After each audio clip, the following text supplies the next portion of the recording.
Sahabat Fresh Juice dimanapun Anda berada, salam jumpa bersama saya, Pastor Stefanus Miki Koyongian, Imam Projo Keuskupan Manado, saat ini sedang berkarya di Paroki Santo Paulus, Palu. Hari ini kita akan merenungkan bersama bacaan yang diambil dari Injil Matius. Sekali peristiwa, Yesus dibawa oleh Roh ke padang gurun supaya dicobai iblis.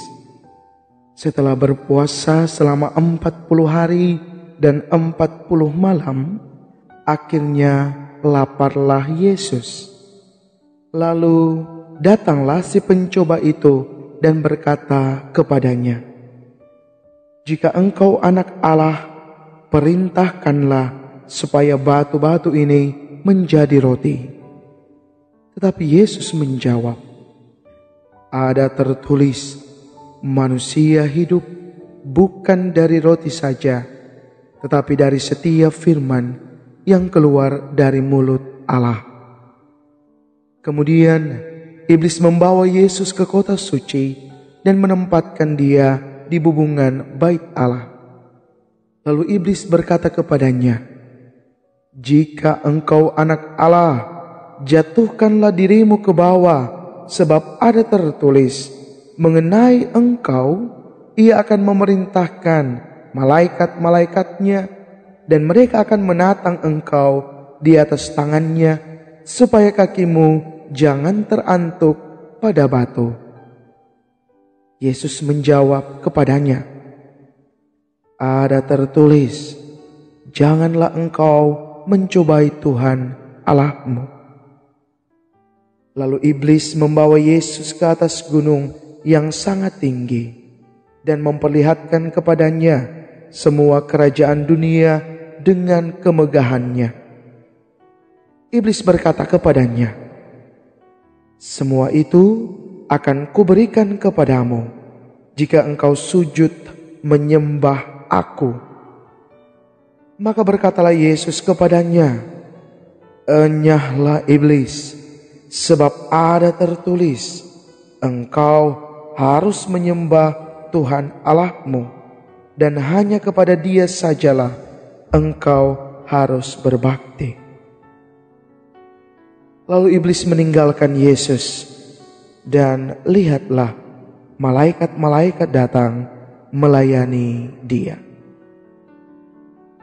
Demikianlah sabda Tuhan.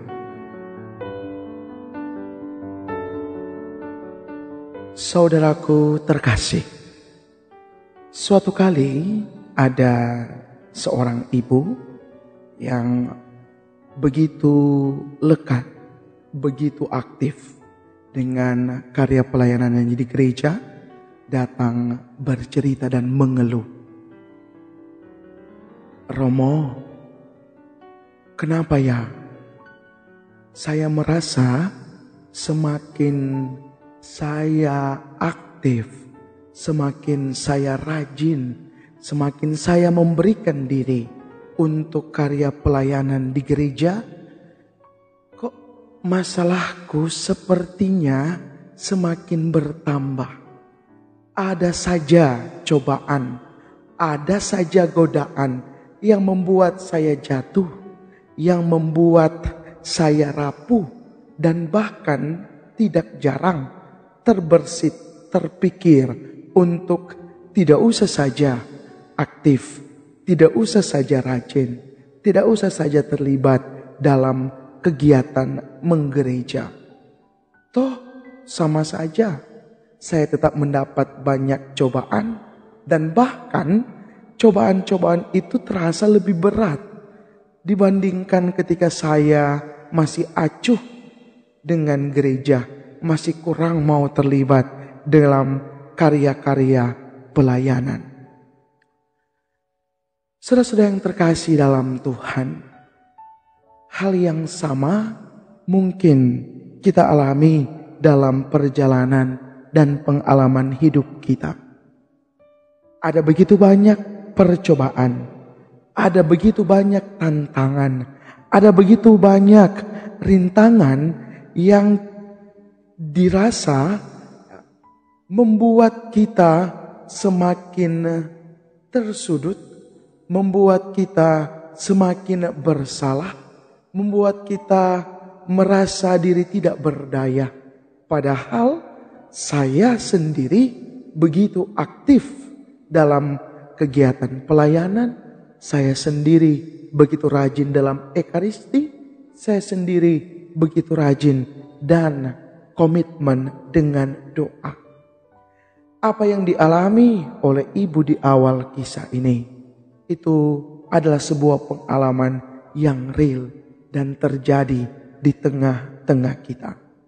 Intinya, pencobaan itu selalu hadir dan tidak hanya dialami oleh Yesus.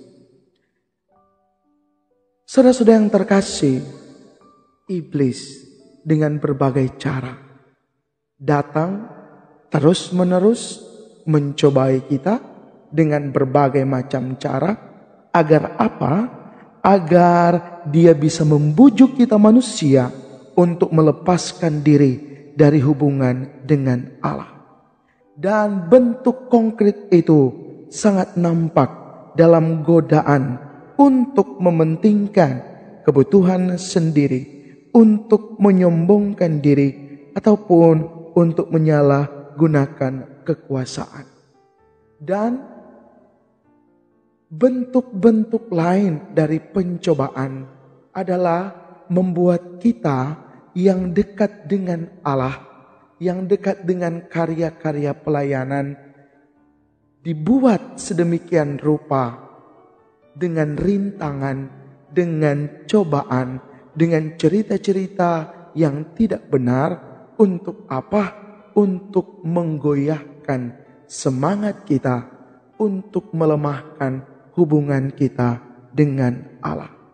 Dan iblis menggunakan berbagai macam cara untuk menarik kita untuk semakin jauh dengan Allah. Untuk menghadapi godaan itu, Injil hari ini mengajak kita untuk belajar dari Yesus sendiri yang berhasil bertahan dengan dan dari godaan si iblis. Mengapa Yesus bisa bertahan? Mengapa ia berhasil bertahan dalam godaan? Jelas, karena Yesus berpegang teguh pada firman Tuhan yang memberi keselamatan. Lewat kisah Injil mengenai pencobaan di padang gurun, sebagai pengikut Kristus, kita mengetahui bahwa kita sungguh-sungguh memiliki anak Allah yang sejati. Pengikut Kristus menemukan contoh yang unggul dalam menghadapi godaan, yaitu setialah untuk mengabdi kepada Allah dan beranilah untuk menghancurkan yang jahat seperti Yesus lakukan dalam Injil hari ini. Saudaraku terkasih, semakin kita dekat dengan Tuhan, semakin kita intim dan akrab dengan Allah, iblis akan semakin berusaha untuk menjauhkan diri kita dari Allah. Ia tidak akan pernah berhenti. Maka berusahalah untuk terus mendekatkan diri kepada Allah lewat firman Tuhan yang kita dengarkan, lewat kurban ekaristi, lewat doa-doa pribadi. Dan jangan biarkan kita lengah sehingga iblis dapat merasuki hati dan pikiran kita. Belajarlah dari Yesus, tahanlah terhadap godaan. Ingat, upah kita bukan di dunia ini, tetapi bagi mereka yang setia, bagi mereka yang mau bertahan, bagi mereka yang mau menjauhkan diri dan mengatakan tidak terhadap godaan iblis, upahmu besar di surga. Rahmat Allah menolong kita.